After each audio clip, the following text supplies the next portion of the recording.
On today's episode of Watch Time, we'll be talking with Jess Adanich again from DesignPod Studio and DesignPod Tactical, and we'll be discussing branding and marketing for tactical brands and public safety brands right after this.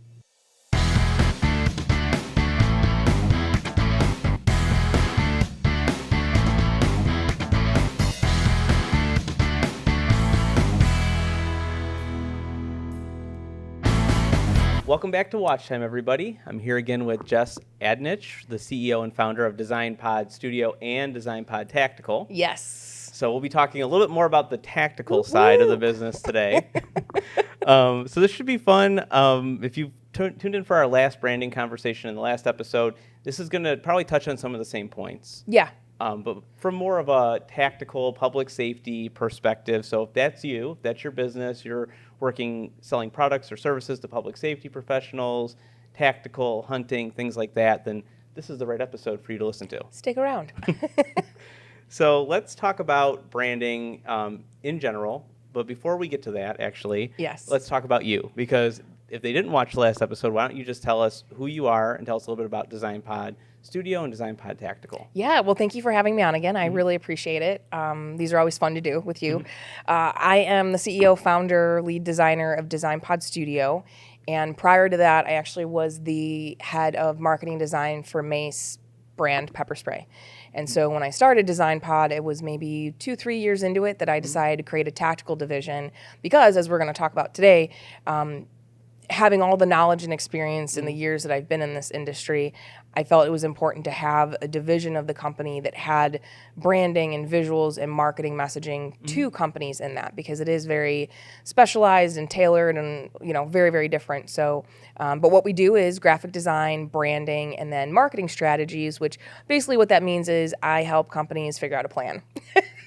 Well, and planning, if anybody's watched or listened to this podcast before, is very important. We talk about it all the time. Yes. So solid plan is important. So going from there, one thing I did want to kind of touch on was, for those of you, if they don't know what Mace is, I'm sure they do, because Mace is a very recognizable brand. Yes, and it's a great example to talk about for many reasons, because Mace, and I always have to go like Mace, because people think, they can't imagine that it would be the Mace pepper spray. Yeah. But Mace is a registered brand, and over the years, they've been around for 3-4 decades. Over the years, they've actually been in jeopardy of losing that registration, because when you register a brand, if it becomes so popular and successful, like rollerblades, Xerox, tissues, then your competitor could potentially take you to court and say your brand is now genericized and it's a verb. So when you have a brand, you have to really fight for it when you get to that level. But that's why it's very important that in the beginning, if you plan to go big with your company, that you want to do everything right, so that when you do get to that high level level, that you're good to go, that everything's in a row. So that's the first thing to think about. Yes. In laying that foundation is, if you're creating products or providing a service for that space, there is a good possibility that if you're the first one there, that you may become, what people consider to be the standard. Yes, and that means, I recommend to clients all the time, if you are very innovative in your product, that getting a trademark, getting a provisional patent application at least filled out, you really want to protect yourself. I mean, I think society has always been ruthless, but with the internet and the accessibility to see a new product hit the market, people will go out and try to rip you off. So being able to have that documentation out the get-go that, hey, this logo's trademarked, this branding is, like, we're doing everything right. It's smarter, and it's going to save you in the long run. So get out there and get that registered. So I guess, like, looking at this from a branding perspective, right? So in the last episode, we really talked about, why brand is important. And I think ultimately it's going to be similar here, but let's put a spin on this and say, not only why is brand important, but why, as a tactical brand, is branding important? Like, what's the importance? If I'm a tactical brand, for example, and I come to you and I say, okay, like, I need to create a logo, I need to create a brand guide, I need to create my, do something with my actual, like, guiding principles, my mission statement. Looking at that from a tactical perspective, what are some things that maybe they should consider when they talk, like when you're talking with them? Yeah, I think that the tactical industry And that really, like you had mentioned, it's everything from emergency response type companies, products and services, to, tactical people a lot of times thinks that it's just SWAT, but it really is firearms, self-defense sprays, firearm accessories, ballistic products. A lot of the newer companies, at least in my experience, I've seen that they think, okay, I've got a really, really great product. The product's going to sell itself. I don't really need to invest in a good logo or good packaging or anything like that. But they're really doing themselves a disservice, because if you're bringing a product to market and no one knows you, perception is reality, like we talked about in the last episode, that as everyday consumers, when we interact with a new product that we don't know, we judge it on everything. And you even do that as yourself. So in the tactical industry, those client or customers of those types of products also tend to be very patriotic, U.S. loyal. They want to support veterans. I think, especially after COVID, we saw a massive increase in companies that were coming out from veterans. A lot of companies now saying, hey, I'm a veteran, I'm veteran owned, because people are making their hard-earned money and now buying products that they want to support the company. I'm not going to list any, because we all know those companies that have been in the headlines that consumers have stopped purchasing their product for whatever reason. That their mascot is a groundhog and somebody got bit by a groundhog, so they no longer want to support it. It could be any reason, but consumers buy with their money, and that money, they're very brand loyal. So I think in the tactical industry, it's important to educate the consumer and person who's going to be buying it who you are, what you stand for, because people will buy a product if it just says made in the USA or USA based or USA produced or owned, operated. Yeah, I definitely see that even outside of tactical, right? So like figuring like if you talk to somebody who works at, Ford or GM, those are American manufacturers that are making those cars. And I feel there's a strong loyalty there to purchase from. If you work for Ford, you purchase from Ford. You're probably not purchasing foreign cars because you want to support the people that that are working those lines. And that's what's important. And I think people do that, with other products, people that maybe they want to support American jobs because they know that there's not as much manufacturing here as there once was. Because it is cheaper to go to other places, but maybe but there are still people that are in that field, and people do have that, like, I want to support other people in my community. And I have a few clients in the tactical industry that their products, some are 100% made in the U.S., but like you said, if you're a new company, sometimes getting off the ground and having it made overseas is your best way out of the gate to get started, and I think that's fantastic. But people still want to support American entrepreneurs because the money is going to stay here and help grow your local communities. All of the money, it's all, connected. So that's one thing. So looking at that, like making sure your brand is aligned in that respect. So if they come to you saying, do you meet any of this criteria? How can we work that into your brand? And then do you see, like, I don't know, I think about like different industries, right? So I feel like brands that are like all home improvement, like they all kind of look one way. And then brands that are like all automotive, they look one way. And I feel like the same can be said about public safety, tactical brands. Like they all kind of look one way. And I feel like if you jump into this and like you're using maybe color palettes or you're using like designs that are not traditional, does that hurt your brand or does it make it stand out more? Or like, how do you... That's a good question, Bill. It really is case by case because it depends on your product, what it does, and how you're going to be different. The first example that I think of, and it's not tactical related, but I now live in Tampa Bay, and I'm a part of a networking group, and we have a new person that joined, and he does trash can washing. Like he's got this like trailer, he'll come to your house, wash out your trash can, and be gone, which is great. His company is hot pink. So he rolls up in a hot pink trailer, hot pink shirt, very, very bright. So it makes sense for him because everybody else who's doing this in the market, nobody has hot pink branding. So it has to make sense for what you're doing. It just can't be, I want to stand out. I could wrap myself in LEDs and go stand in the street, but what is that going to do? So if you're going to be in the tactical industry and let's say maybe you are a company and you want to use hot pink. I could see Black Rifle Coffee doing that. Yeah. But they could pull it off because it's how you do it. It's how you use it. Just Yeah. like anything else that you do in visuals or in marketing, you have to have a purpose for it.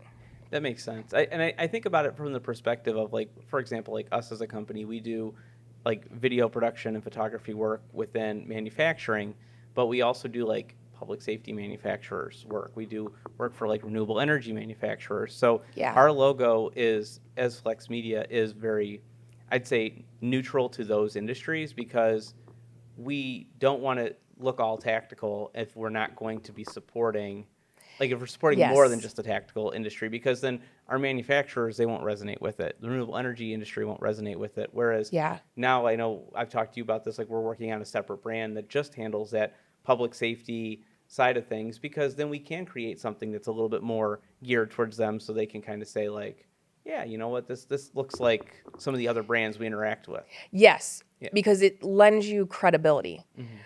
I now have the division of DesignPod Tactical because, let's face it, I show up to a tactical trade show Yeah. and say, I can do tactical firearm stuff. And they're like, can you? I mean, now Yeah. it's a little bit better because females are the largest growing segment in the firearms tactical industry. But to walk in and have this bright blue card with like Yeah. a cute whale on it, they're like, who the hell are you? Yeah. Whereas now I come in and I have a website and a card that's like, no, I'm experienced. This is my background. Yeah. They're going to want to listen to you more. So it's the same thing if you're a product or service company. Having that, we're all goldfish. So you're almost taking a few seconds off of that, Yeah. or adding seconds to the attention span. Yeah. No, that makes sense. So I guess going from there, now that, I mean, we kind of talked about now, you know, like things to consider. So like, what's your brand stand for? How does that play into it? What's your brand look like? But when should a company, like let's say someone's just getting started with their company, or maybe they've already had their company for a year, and when should they start thinking about their brand and like when to develop that? Right away. I have a good example because I think it's the best way to kind of explain it is to share an example. One of my clients, they had been introduced to me because I specialize in tactical. They can engineer and like mill and do all that type of like metal work tool stuff. They designed a product. And amazing product. They branded it. They were ready to bring it to market. And they said, all right, we're going to go to SHOT Show. And I was like, all right, if your plan is to come out with more products, the product name is not your brand. Just like Johnson & Johnson, right? That's a massive brand. And then they have product brands off of it. Yeah. So what we did with them, once I kind of explained to them how brands work, the hierarchy, the company brand, you really want people to know you as that main brand. Yeah. You know, Apple, another easy one. Everybody knows Apple, but they have iPhone, iPad. I mean, they've done theirs very strategic, obviously, because it works. Yeah. But you need to understand the 5 years, 10 years, 20 years down the road, how the consumer is going to relate and think of you. You want to create that brand loyalty right from the get-go. And if people don't know who you are, you're not going to be farming those seeds well. Yeah, that makes sense. I will say one thing for everybody out there, because I have a feeling that somebody's out there thinking like, I just want to work this thing out of my garage or out of my basement, and I don't really want to get big or expand. But can you talk a little bit about, if you can explain this in terms of like the power behind looking big, like even when you want to stay a small brand? Yes, I have one. Actually, the client that I just talked about, they are maybe a 2.5 person run business, and I say 2.5 because the one individual still works full time, and then they have another person that's working part time. So it's a small operation, but they look big. Another client of mine, it's literally 2 people working full time, and you would look at their website and you would think that it's probably a 20 person company. That is incredibly important because, again, it lends to credibility. If you have a website, a solid brand, people are going to trust giving their money to you. It's why on websites in the last couple of years, people have started using PayPal or these services that will protect your purchase, right? Why people use Amazon, because they know if it comes in damaged, they'll get a return. Yeah. So if you have a brand that is strong and it's professional, people are going to trust you more. They're not going to trust, if you were standing on the side of the street in a tent selling, LeBron James jerseys, is it legit or is it a knockoff? Eclipse glasses. Eclipse glasses, yes. Yes, that's a really good example. Yeah. I was trying to think because I saw those tents. Yeah. Yes. Yeah. Yeah, no, that's a good point. I do think that one thing that I think companies don't think about, and this is like the bane of my existence when I talk to a company about this, is, some companies go, I don't want to be big. I just want to handle these like handful of clients or Lies. these handful of sales. True. Like, but also like, I think that what people aren't thinking about is like when you look small, to your point, and maybe you only want, I don't know, I'm just going to use some rough numbers. Let's say you want to sell 500 units for the year because that's great revenue for you. You can always cut it off. You could always say, we are sold out. We have a waiting list. Yes. But it's better to be sold out of 500 units and have a waiting list and say, sign up and we'll get moving. And then you can evaluate from there, like, do we want to bring on this extra person? Right. Do we not? Because like to that extent, like if you're not doing that and you're like, well, we'll just look small. Like, well, then maybe you'll only sell 100 units. And then you'll have that thought process of, man, we're really putting in a lot of work. Like, if we could just sell 500 units, and then they talk to somebody like you, and you're like, let's make this brand, and then you get the client that goes, oh, we don't want to look that big. It's like, no, you do. Yeah. Just because something's small doesn't mean that it can't be extraordinary. True. Diamonds are small, and they're amazing. So I think that being small, you can have small things, and they can be looked at as cheap, or you can have something that is small, and because it's small, it's even valued even more. Yeah. Like you're putting a higher demand on it. Oh, they only make 500 a year.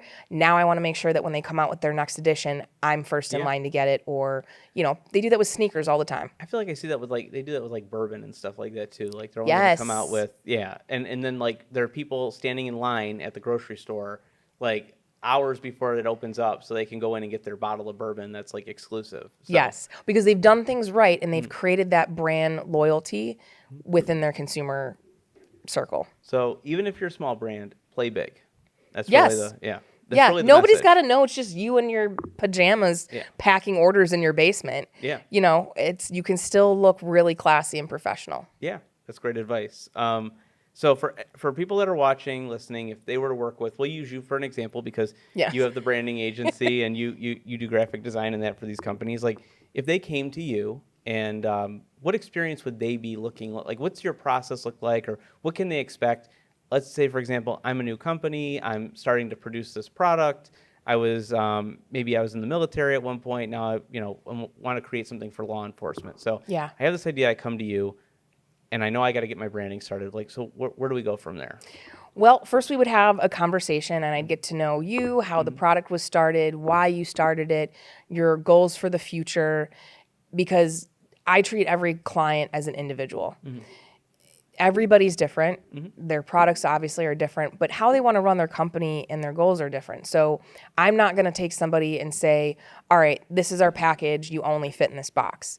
Because you might come to me like that other client I mentioned, and they already had the logo designed for the product. And they said, do we need to redo the logo for this? And I was like, well, do you not like it? And they're like, no, we like it. I said, well, it's clean. I said, it's stamped on all the current products that you have. And they're like, well, we could change that. We could change, the etching. And I said, but I'm not going to sell you another logo if you already have it. Yeah. So I explained that because I really cater to my client because I want to work with them. I feel that all tides rise, all ships. Yeah. And it's about what's coming up in your next few months, in a year, 5 years, that we then make a plan for you that works within your budget so you can meet those milestones. There's no point in creating a plan or me giving you a proposal that's $50,000 and you can't pay for it anyways. Yeah. Like, how do we break that up to, let's say you have a trade show in 2 months. How do we get you there? What do we need to do to meet that? Because then you're going to sell more product and have more to put into marketing, design, videos down the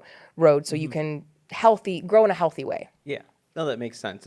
I think that's the one thing that I think is key to like working with any, creative agency, in my opinion, is you have the people that are out to just make a profit and turn a buck, and they will just sell you. Like if you come to them and you say, I need this, they'll just sell it to you. Yes. With no question. And sometimes I do feel like some prospects that we work with get a little annoyed with us because I'm like, why? Why do you need this video? Why do you want these photos? Yeah. Where is this going? Why is this important? But to your point, like that's an important question to ask because, I think part of this is it is a partnership where you want to see them succeed because their success ultimately brings you Yes. success. And people don't think about 100%. that. So like breaking Yeah. this up and saying, I would love to make $50,000 right now, but you guys can't afford that maybe right now, or maybe you have other things that money needs to go to, like purchasing more products so you can like get more sales and sell more things. Yeah. So I think that's a great approach to take with that. Yes. And those types of people, they value it. And when they do get that first big order from Walmart, Home Depot, Cabela's, they're going to want to work with somebody who had their best interest when they only had 2 dimes to rub together. Yeah. So when they have $2 million to rub together, Yeah. they're going to want to give it to somebody who really is a true partner in it. Yeah. And I think that that's important for any time you're seeking out a service, agency.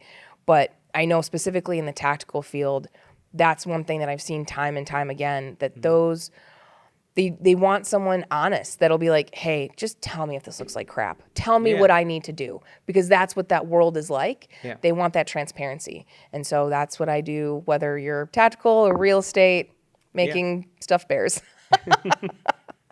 So what tips can you give people that are watching, listening? Like if they wanted to, so they want to get started, right? So maybe they haven't talked to a professional yet.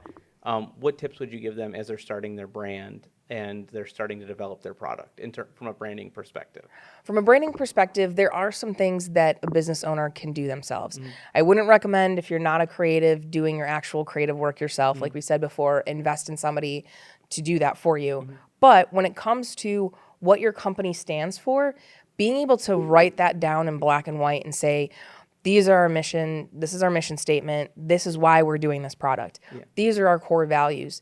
That is going to help you, whether you stay small or you grow, to keep yourself grounded. Yeah. And so when you do hire a design agency, you can say, all right, this is what our company stands for. We, for example, when I was at Mace, when the new team came on, because I was a part of the new team when they moved to Cleveland, we made it that any of our animal defense sprays, we said we would never use an aggressive animal photo. That's part of that branding, because we didn't want to associate fear with this product. We wanted to approach the marketing from the standpoint of confidence, that do your life, use pepper spray, carry pepper spray, just like you get in the car, you put your seatbelt on for safety. When you walk out your door, carry pepper spray.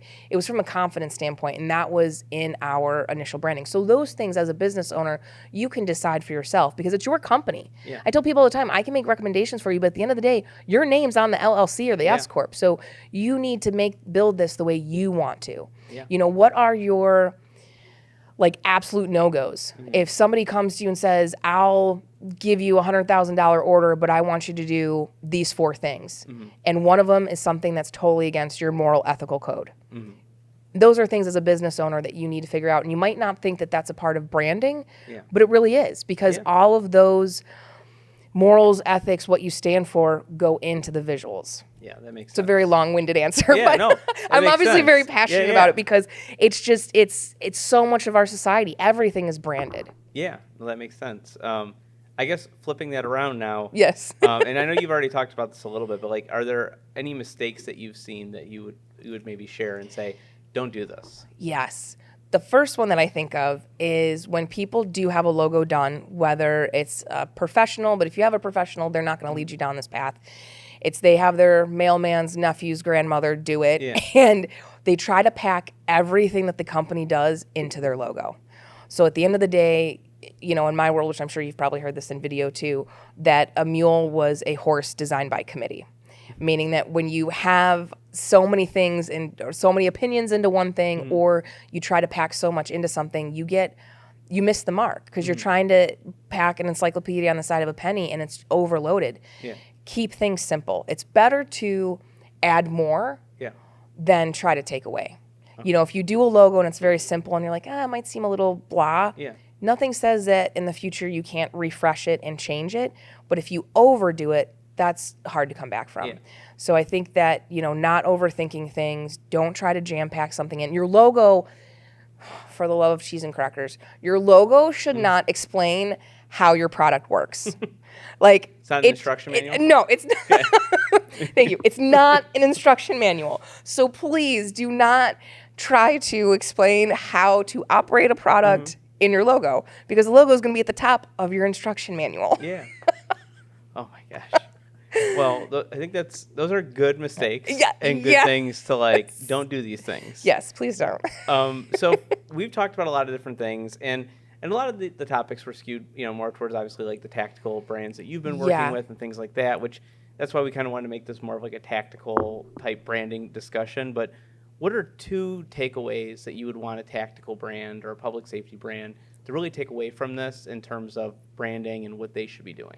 Yeah, I think the big things would be, because the tactical industry is such a niche. Yeah. Because let's be real, you're not selling a blender. Yeah. Meaning normal things that a company selling a blender or a melon baller would be able to do, like paid social media ads, it's not going to work very well for you. I mean, you can do it, but it's difficult. Yeah. We both know that because of, regulations on those platforms. So my recommendation is really finding an agency or a consulting partner that specializes in this industry. You can talk to somebody and they can be like, "Oh yeah, we can handle your firearms brand." Yeah. If they don't have experience, they're talking out their butt. I'm just going to be honest. Yeah. They're not going to be able to help you, Yeah. because when you have years in this industry, you know the hoops to jump through, you know the obstacles that you're up against, because you're up against a lot of them. Yeah. Being able to work your way and navigate that landscape with somebody who knows that is incredibly important.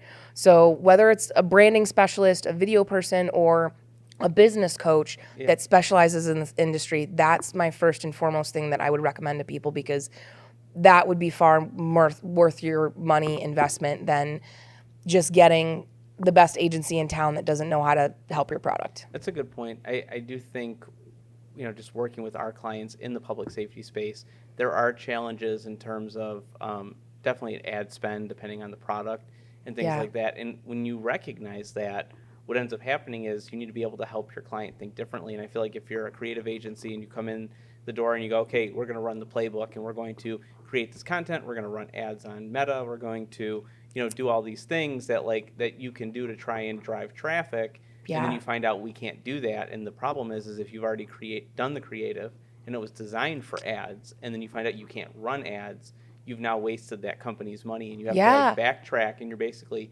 putting a Band-Aid on the situation and saying, how can we still make this work? Versus like when we work with clients, for a great example, like video, we take it from the perspective of what's an organic strategy, because we're going to need organic strategies, which, by the way, doesn't always work either, because sometimes your posts will get like restricted where it can't go to new followers. It can only go to existing current followers. Yeah. So you have to figure out how to navigate that. So it is very important, not just with this industry, but any industry, is understanding those nuances and who do you work with? Yeah. I've had other agencies that do services that I don't do, websites, ad spends, be on a call and just being honest and transparent, because I'm that to a fault, straight up lie to us, where they say, yeah, we can do this, and then come to find out that they call 3 weeks later like, yeah, so this got blocked. And I was like, I told you. Yeah.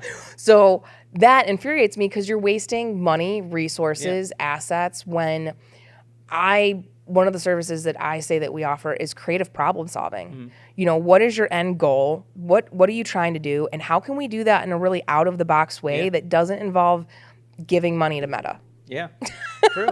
I mean, well, and I think the thing is creatively, like maybe if you can't do those ads, so maybe it's like going to a SHOT Show and then getting that lead list and then sending out physical mail to these people, because that's not going to get blocked, or something, whatever that may be, or loading it up into your CRM and sending emails to these people. So like, and it's really, I feel like that is one good thing to like look at. It's looking at that from the perspective of, sometimes the playbook doesn't always work. And I think anybody who's, if you're a public safety brand and you've worked in public safety, you know that like you have the playbook, you stick to the playbook, but every once in a while the playbook doesn't work, and you have to like, that's when you like rely on that training and that skill set. Yeah. And another way I think, I always think about Pirates of the Caribbean, like they're just guidelines.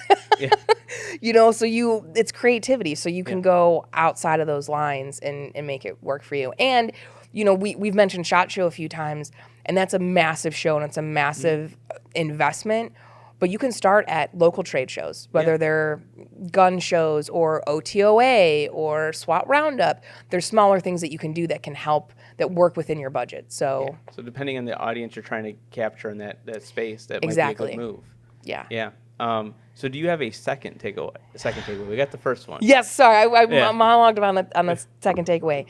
I would say that be organized. A lot of companies in the tactical industry and across the board, when you're starting off, you think that you can kind of haphazardly do things, or that because your product is XYZ, that you don't have to look professional or maybe cut corners. Just don't. Like, it's going to be worth your investment in the long run to do things right. Think about any home improvement project that you do at home. If you try to cut corners, you're going to end up spending 4 times as much. You know, it amazes me as somebody who DIYs a lot of stuff at home. Like, I mean, we hire contractors for things that I can't do. Yeah. But like DIYing certain things. But it's like when I DIY my tile, I don't expect my tile to look like the tile that's in like Better Homes and Gardens and stuff like that, because I don't do tile for a living. I expect my tile to be functional, but I don't expect it to be a selling point of my home when I go to sell it. So I feel like I wish people would understand that with creative services. It's like when you DIY your own stuff or you cut a corner, and it's not going to be a selling point. You know, it's going to exist. It will do its job. It'll be like, that's us. You know, like with the logo, that's us, or the video. Yeah. That's a video, but it doesn't necessarily mean it's going to be the selling point or the thing that's going to like help you make those sales. Like we talked about in the last episode, you know, if you are a high-end product, it needs to look like a high-end product. Yes, and really, there's, if you're going to cut corners or want to save budget, there's other areas that you could do that, right? You could do that with, you know, doing your focus group testing with family or friends or other entrepreneurs. You know, you can do networking locally and do the legwork or guerrilla style marketing. But when it comes to the things that are really going to make it ring, you got to use professionals. It's great advice. Great 2 takeaways. So thank you for joining us on this episode. Of course. Thank you for having me back. For anyone who's watching that maybe wants to learn more about you or DesignPod Studio or DesignPod Tactical, where do they go to do that? Yes, you can go to DesignPod.studio is our website. And then we are also on social media under DesignPod Studio on Facebook, Instagram, and LinkedIn. Awesome. Well, the next time you're in town, we'll have to get back together and do another episode. Definitely. So thanks for joining us, and we'll see everyone in the next one. Yes. Thanks for listening to Watch Time. We hope you guys enjoyed today's episode. And remember to like and subscribe so you don't miss future episodes. And if you want your question answered on our podcast, go to flexmediacle.com/watchtime.